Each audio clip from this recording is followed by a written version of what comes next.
Yeah, what's good, everybody? Welcome back to Bodega Talks. It's your boy Black Zinni, and today we're in Queensbridge with Ilham, a singer-songwriter whose beautiful voice, imagery, and determination make her unstoppable. Balancing college and her love for music, Ilham would leave her neighborhood and study at Cornell while writing and recording music, eventually graduating and honing her artistry by the age of 20. She would later release songs like In Too Deep, Corazon, Gang Signs, and more, working with artists like French Montana, Vori, Davies, and etc.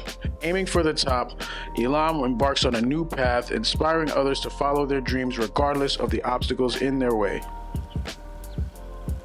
Hi. Hi, how are you? I'm good. How How's are everything? you? Amazing. How's Ramadan too? Ramadan's good. You fasting? Yeah, Me too. I'm trying to stick in there. My brother. All right, yo, what's good, everybody? Welcome back to Bodega Talks. It's your boy Black Zinni.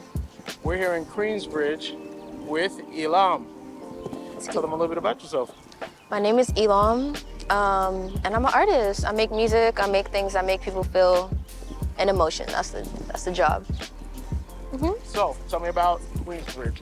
What was it like growing up over here? So this is where I was born and raised. This is literally my whole life. Growing up here, I feel like I was very much so protected. Like, it was fun until you realized it wasn't really that fun. And then as you get older, you start seeing like, Childhood ended. yeah, once childhood ended, you start seeing, oh wait, those sleepovers were sleepovers because there was floods happening in your crib.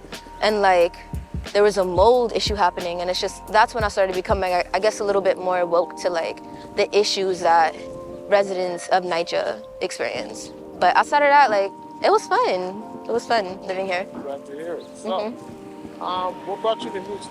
What made you become an artist?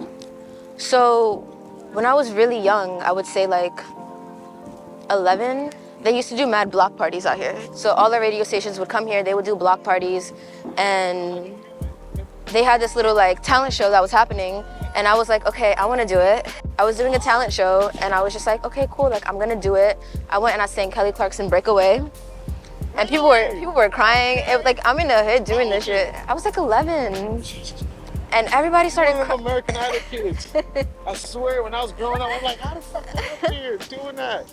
And I was sitting there, I was singing, and long story short, like I won, and I won like a bike, and it was the first time I ever had a bike in my life. And I was like, oh shit, like, you could probably do this and make money. And that's like when everything shifted for me, and I was like, I'm gonna do this for real. Well, here you are. Yes, here we are. Congratulations. Thank you. Of course. All right, so this is deli you grew up going to? Yes, I would always come to this deli. It definitely has upgrades now. It used to be a little dusty, but you know, it's doing its thing. All right. Yes. Well, after you, let's go find out what we can get in here. Let's do it. All right. Here we are. So this is the spot. It's the spot. You ready to get some food? You know, it is Ramadan, so we'll get little stuff to break fast with. For sunset, of course. Right. I did put it in my bag. That's a fire bag. Thank you so much. $20 later. We rich. Good. All right. All right. Spend it how you would. You don't gotta get a hot sandwich, but Yeah, for sure not. Yeah, we rich now. So the first thing, we need water. this is tired. All right, let's do this. And then some coconut water. Let's do this one. See what else we could find.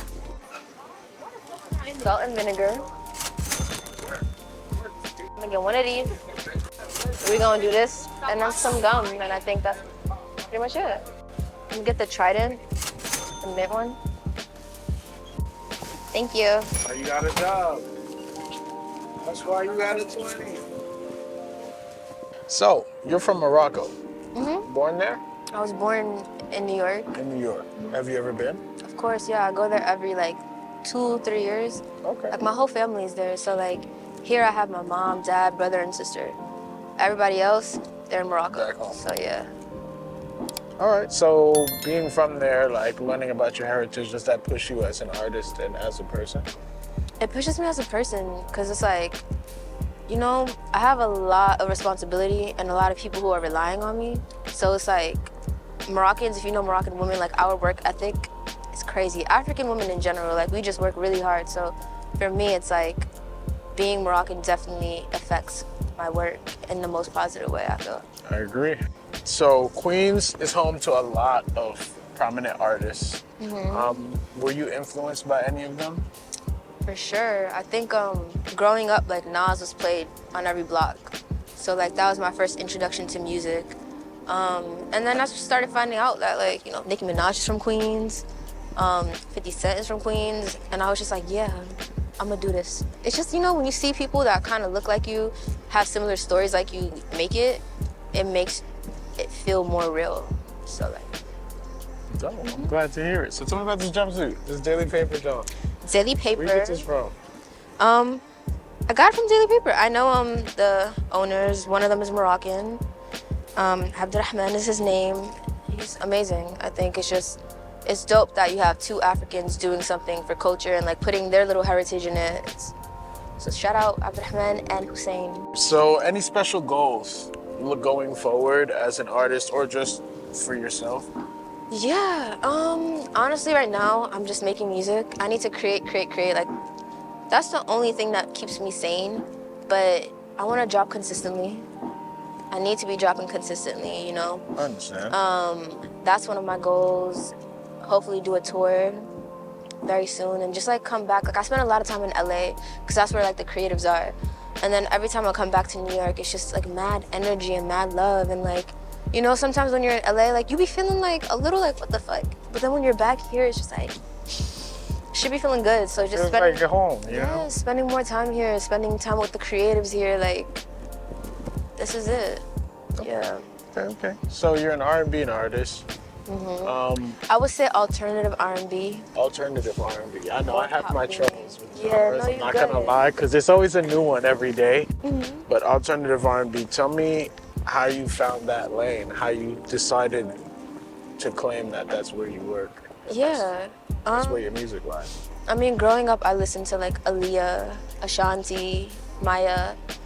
So a lot of the girls with like the light voices, like the light, sultry voices. Lauryn Hill?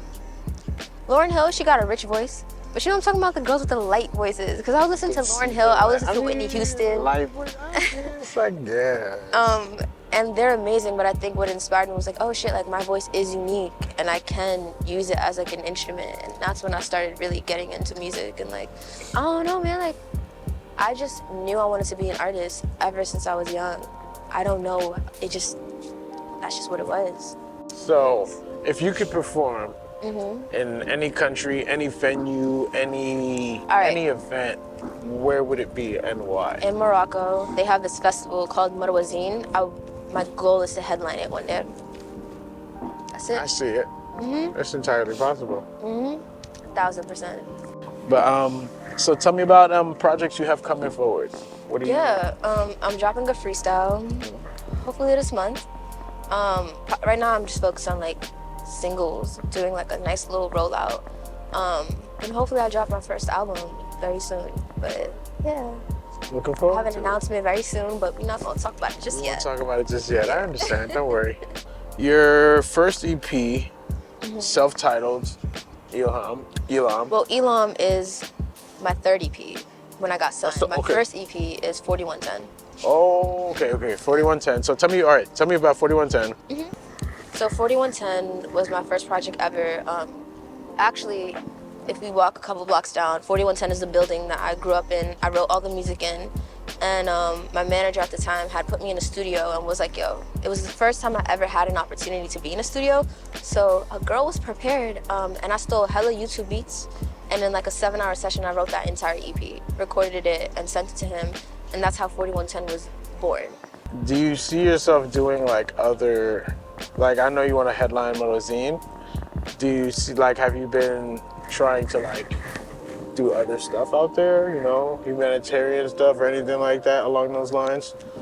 For sure. I mean, there's two things I want to do. Obviously, I want to like help the youth in Morocco. I think there's so many like artists, but it's just like, how do you how do you merge over there? I mean, shit, I can't even figure out how to do it here. It's a process. No, yeah, I mean, but New York's, come on. Yeah, America's it's different. way yeah. weirder So it's about like, the shit than I think anywhere else. I think just me doing music, like young girls, whether they wear a hijab or not, like they need to see someone like me doing it.